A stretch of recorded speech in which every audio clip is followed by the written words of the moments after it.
écouter Madame Braun-Pivet, présidente de l'Assemblée nationale. Mesdames et messieurs les députés, chers collègues, Monsieur le Président de la LICRA, cher Mario-Pierre Stasi, Mesdames et messieurs les membres de l'association Iran-Amava, Mesdames et messieurs, ne pouvant être parmi vous aujourd'hui, je tenais à vous adresser ce message. Depuis la mort tragique de Mahsa Amini, le 16 septembre dernier, le peuple iranien s'est levé au nom de la liberté. À son aspiration légitime, le régime de la République islamique a choisi de répondre par la répression et le sang. Plus de 500 manifestants ont été tués dans la rue, dont 63 enfants.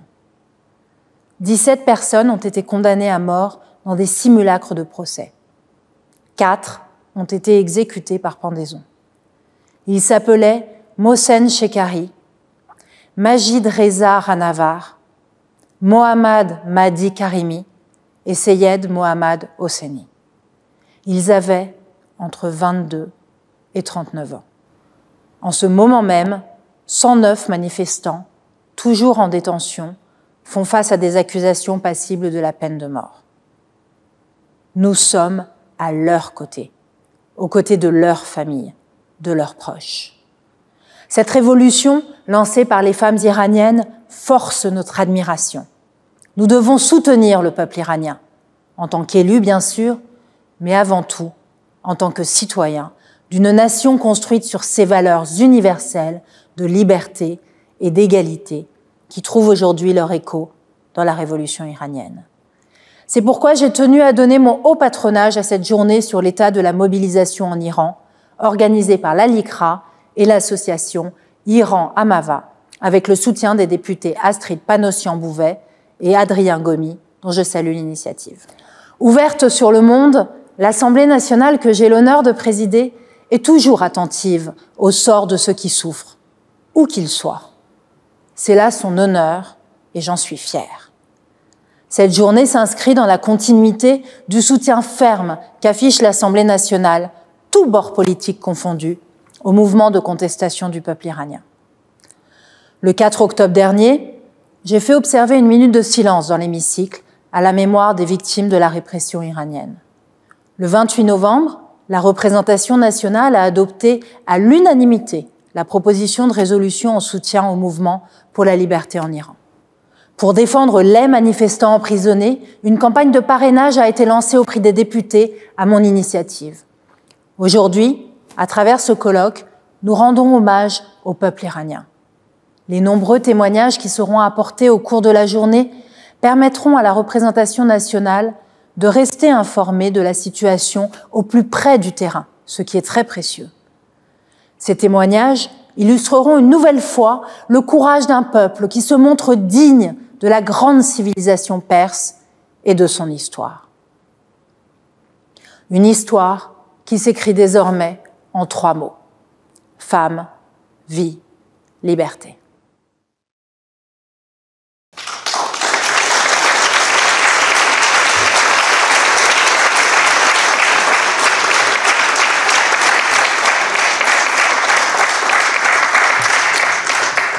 Merci à l'Assemblée nationale. À la présidente de l'Assemblée nationale, pardonnez-moi, je vais demander donc à Adrien Gomi et à Mario Stasi de prendre place en n'oubliant pas de mettre le micro. Parce que moi j'oublie régulièrement. Non, tu as qu'à te... Et puis tu mets ça à la place. Voilà. Chacun son tour. Bonjour. Bonjour à toutes et à tous. Très honoré et très ému d'être présent.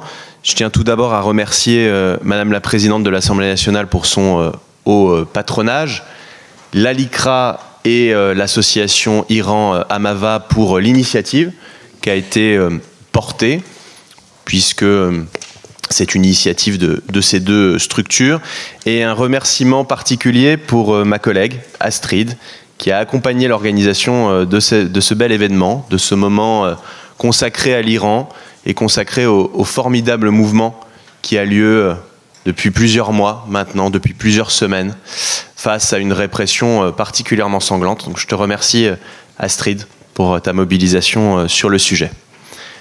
La présidente de l'Assemblée nationale a dit beaucoup de choses, plusieurs choses fondamentales. La première chose, c'est que, en effet, la situation en Iran est catastrophique, nous le voyons, nous le vivons, de par nos histoires personnelles. Vous le savez, pour bon nombre d'entre vous, j'ai un papa iranien, né à Téhéran, qui est venu en France dans les années 70. Et il est certain que pour un député français d'origine iranienne, ça a un retentissement et un vécu particulier, vous l'imaginez bien.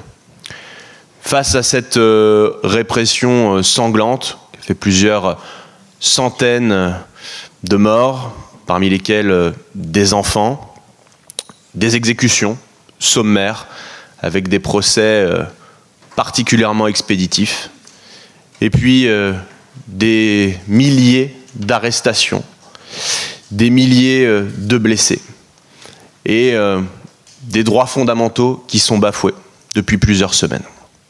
Face à cette situation que vous connaissez toutes et tous, que je n'ai pas besoin de détailler davantage, il est vrai qu'à l'Assemblée nationale, et la majorité présidentielle en premier, très rapidement s'est mobilisée et s'est particulièrement impliquée sur le sujet.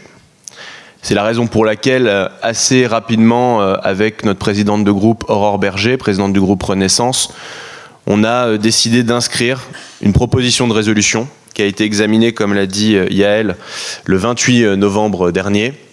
Proposition de résolution qu'on a portée, ensuite qu'on a élargie à tous les groupes de la majorité présidentielle, Modem et Horizon, en plus de Renaissance. Et premier texte du quinquennat à avoir été voté à l'unanimité. Comme quoi, sur des sujets essentiels, on peut se retrouver. C'est important de le préciser, notamment dans la période. À partir de ce moment-là, de ce moment clé, on a envoyé une image très forte. Une image d'une Assemblée nationale française mobilisée, unanime, aux côtés du peuple iranien.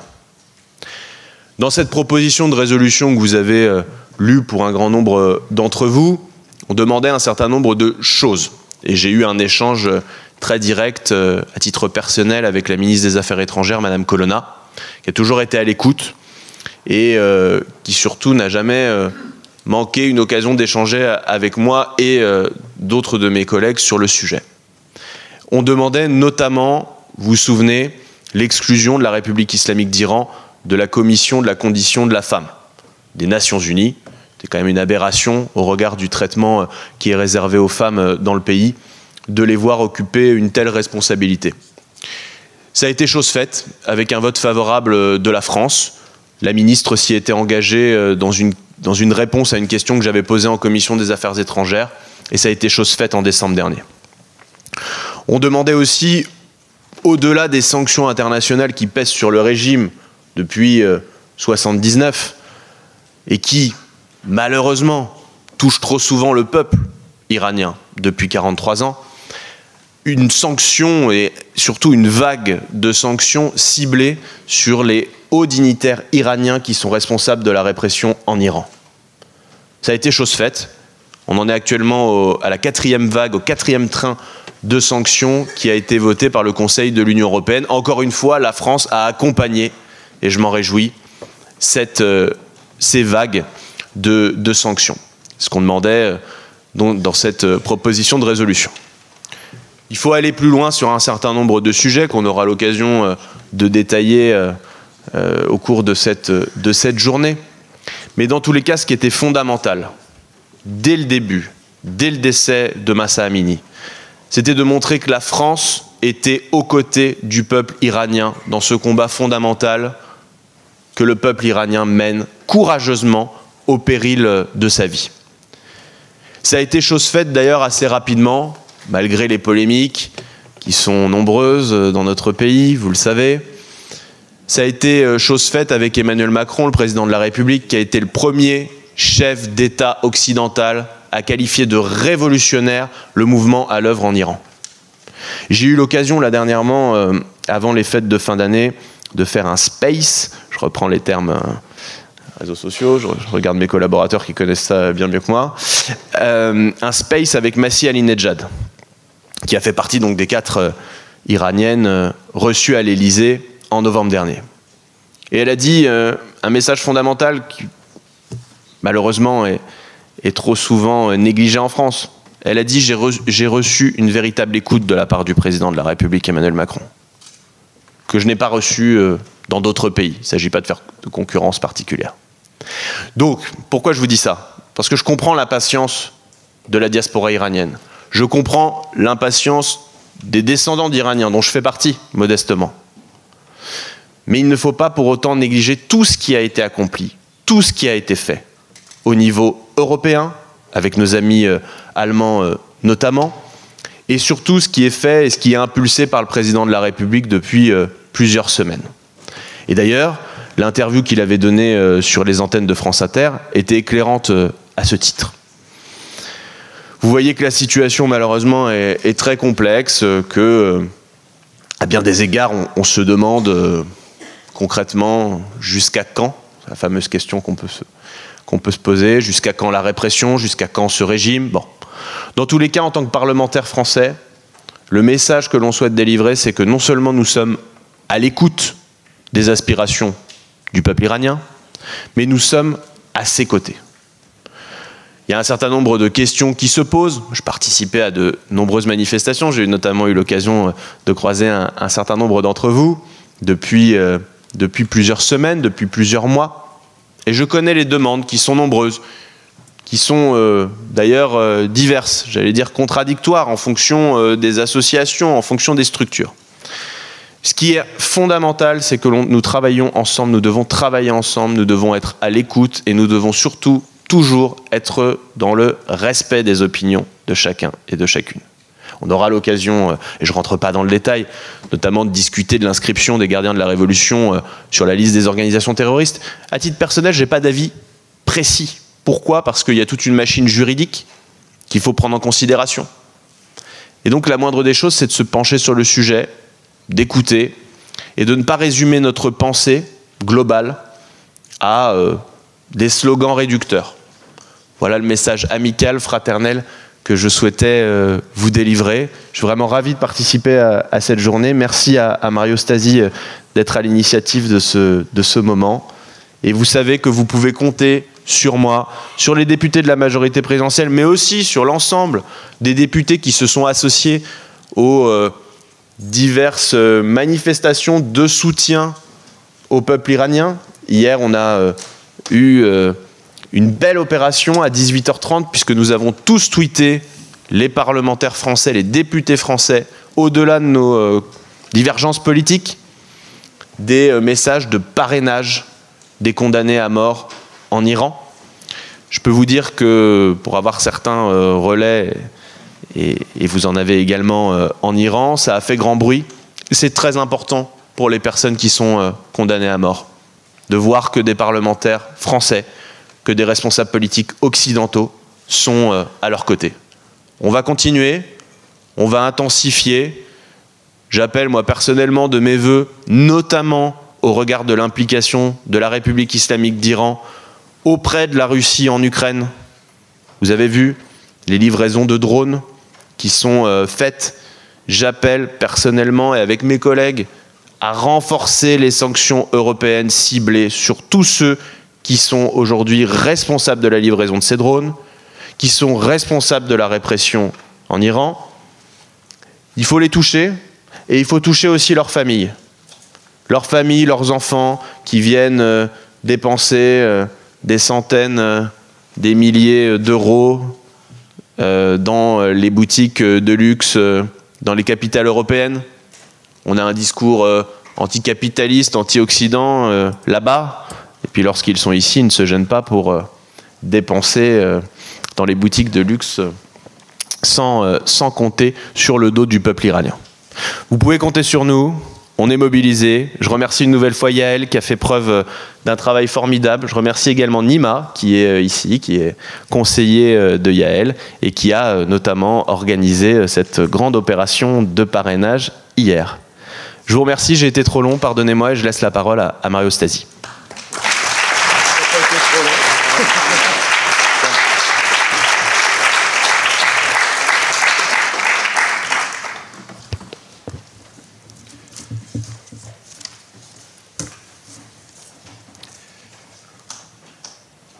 Voilà plus de 4 mois que l'Iran a à nouveau basculé dans un état insurrectionnel. À nouveau. Car déjà en 1979, les femmes avaient manifesté contre le voilement. Et puis il y eut 1999, 2009, 2019, tous ces instants, tous ces moments où la population a voulu secouer le joug des mollahs, ce joug théocratique, imposé à une société pourtant toujours plus sécularisée, avide de droits et de libertés démocratiques. Voilà plus de 4 mois qu'avec un courage qui force l'admiration, les femmes, la jeunesse et plus globalement la population iranienne provoque ce régime sourd, brave la répression sanglante et terrible, défie cette caste kleptocratique, cynique, qui s'accroche à ses privilèges, à son pouvoir, à ses pratiques de domination mortifère. Voici plus de 4 mois que le slogan « Femmes, vie, liberté » et d'autres symboles de l'insurrection, la chanson Baraye de l'artiste Shervin Ashpour ou encore l'hymne Zan, « Femmes », composé par Mehdi Arahi, circulent largement et partout ailleurs dans le monde, partout où cette diaspora iranienne a échu depuis plus de 40 ans, arrachée à son beau pays, arrachée à son grand pays. Des familles séparées, toujours menacées, comme en témoignent ces pratiques odieuses de chantage qui s'exercent contre des proches, des parents, restés là-bas, aux fins d'éteindre jusque dans nos contrées démocratiques toute velléité de protestation contre ce pouvoir brutal. Le 26 octobre 2022, le pouvoir iranien a annoncé des sanctions contre certaines associations, personnalités ou médias prenant parti contre la répression. Ce jour-là, la LICRA fut désignée comme faisant partie de cette liste noire au motif qu'elle avait soutenu des groupes terroristes, incité à la violence, provoqué des émeutes, des violences et des actes terroristes en Iran. Il est vrai qu'un mois plus tôt, le 25 septembre, notre association avait en effet co-organisé avec l'association Amava, présidée par notre ami Nazila Golestan, et l'association France Fraternité de notre ami Pierre Henry, la première grande manifestation parisienne au Trocadéro, en présence de nombreux élus et personnalités. On en attendait des centaines, ils furent des milliers de manifestants où les femmes formaient la majorité des cortèges, partis du parvis des droits de l'homme et qui avaient marché, scandé, à quelques encablures de l'ambassade d'Iran, scandé « Femmes, vie, liberté ». Depuis, les mobilisations ont continué. Des déclarations importantes ont été faites en France par des responsables politiques, des discours ont été prononcés par les élus de la République, des sanctions ont été adoptées en France, mais aussi par le Parlement européen. Le 28 novembre fut adoptée à l'unanimité des 149 députés une résolution portée par Adrien Gomi et notre ami, je dis notre ami car il était d'abord à l'ELICRA comme juriste pour devenir député, Naïma Moutchou. Cette résolution portée à l'unanimité des 149 députés présents dans l'hémicycle pour condamner avec la plus grande fermeté la restriction des libertés et des droits des femmes et la répression brutale et généralisée. Les sanctions annoncées ce jour-là par Catherine Colonna, ministre de l'Europe et des Affaires étrangères, suivirent le 12 décembre 2022.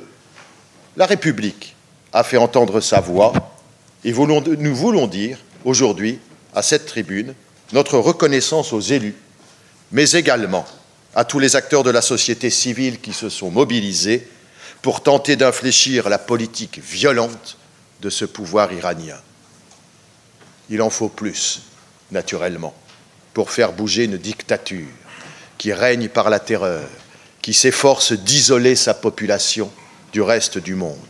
Il en faut plus, et nous sommes là, élus et représentants de la société civile, pour le rappeler aux politiques, au cœur même de l'institution la plus prestigieuse de notre démocratie. Et si nous devons exiger plus, c'est parce que l'Iran n'est pas la Corée du Nord. C'est ce que nous rappelle par exemple Jaleh, cette jeune femme de 23 ans, étudiante en MBA à l'université de technologie d'Amir Kabir, dont le DDV, le droit de vivre, le journal historique de la LICRA, publie aujourd'hui en ligne l'appel. Non, nous dit Jallet. L'Iran ne sera jamais la Corée du Nord parce qu'il n'y a pas d'accès aux réseaux sociaux et à Internet dans le pays de Kim Jong-il. Non, l'Iran ne sera jamais la Corée du Nord car il est un grand carrefour des échanges et du transport énergétique connecté au reste du monde. Et Jallet ajoute ceci: la fermeture complète de l'espace de communication d'un pays nécessite l'obéissance de sa population au système, ce qui n'est pas le cas en Iran. Merci, merci Jallet pour cette désobéissance. Merci pour votre courage. Vous êtes une lumière dans cette nuit dictatoriale iranienne. Vous incarnez l'espoir d'un peuple. Vous éclairez aussi les habitants, pour ne pas dire les habitués, de notre démocratie que nous sommes, qui éprouvent en ces circonstances avec plus de prégnance les droits et libertés qui sont les leurs. Nous voulons aujourd'hui rendre hommage aux Iraniennes et aux Iraniens désobéissants, pacifistes face à la violence du pouvoir, mais aussi à l'ensemble du peuple iranien, soulevé contre la discrimination d'État, contre cet honteux et sinistre apartheid sexuel en vigueur depuis 1979. Les feux qu'allument aujourd'hui de jeunes gens, femmes en tête, pour y brûler cet objet d'oppression qu'est le voile, ne s'éteindront jamais. Nous voulons honorer cette résistance, faire entendre ces voix qui grandissent l'humanité. Je veux dire merci. Je veux dire merci à Yael Braun-Pivet, présidente de l'Assemblée nationale, qui a accepté que cette journée de soutien soit placée sous son haut patronage. Je remercie aussi, amicalement, chaleureusement, Astrid Panossian, qui a porté avec élégance et détermination et engagement de tout instant cette journée qui s'annonce belle. Je veux dire merci à Nazila Golestan et à l'association Amava, dont les militants que j'ai croisés, pour certains quelques-uns ce matin, prennent des risques tous les jours, ici et là-bas. Je veux lui dire merci pour la confiance qu'elle nous a accordée et en nous proposant ce compagnonnage dont nous sommes fiers à la LICRA et qui nous oblige à garder les yeux grands ouverts, à nous faire autant que nous le pouvons les porte-voix d'un peuple aujourd'hui à l'avant-garde des Lumières. Une manifestation de plus? Un coup d'épée dans l'eau? Au contraire, l'Iran, comme tous les régimes dictatoriaux, ne craint rien plus que la lumière et la publicité. Ce régime sévit sur le mensonge, l'usure, le silence, l'oubli. Alors, au sein de cette salle Colbert, nous ferons entendre au cours de cette journée les voix de la liberté, des témoignages, des débats, pour comprendre d'une part la situation des femmes et de l'autre la transition vers un état de droit sécularisé à laquelle aspire la grande majorité du peuple iranien. Nous réitérons aussi, à l'occasion de cette journée, nos appels à la fin de la répression brutale par laquelle l'Iran se retranche lui-même du monde civilisé. À la suite de la diaspora iranienne, la LICRA, virgule, sans hésitation aucune, virgule, réclame l'expulsion de l'ambassadeur d'Iran et la fermeture de l'ambassade qui propage depuis Paris la désinformation la plus éhontée qui menace les hommes libres, comme elle l'a fait en direction de Charlie Hebdo, et glorifie le régime de terreur. À la suite de la diaspora iranienne, nous demandons également, et avec la même insistance et détermination et clarté, que les gardiens de la Révolution, le corps des Bassaranes, soient inscrits sans attendre sur la liste terroriste de l'Union européenne. Nous affirmons enfin haut et fort notre soutien indéfectible au peuple iranien, qui doit pouvoir continuer à s'informer, à informer par toutes les aides technologiques possibles, au moment où leurs dirigeants s'efforcent de les bâillonner, de les faire sombrer dans l'oubli. Mes amis, puisse cette journée faire entendre toute notre solidarité à l'égard de celles et ceux qui se battent et qui souffrent. Puisse cette journée réveiller encore et toujours les âmes habituées. Permettez-moi de citer Peggy. Il y a quelque chose de pire que d'avoir une mauvaise pensée c'est d'avoir une pensée toute faite. Il y a quelque chose de pire que d'avoir une mauvaise âme, et même de se faire une mauvaise âme, c'est d'avoir une âme toute faite. Il y a quelque chose de pire que d'avoir une âme perverse, c'est d'avoir une âme habituée.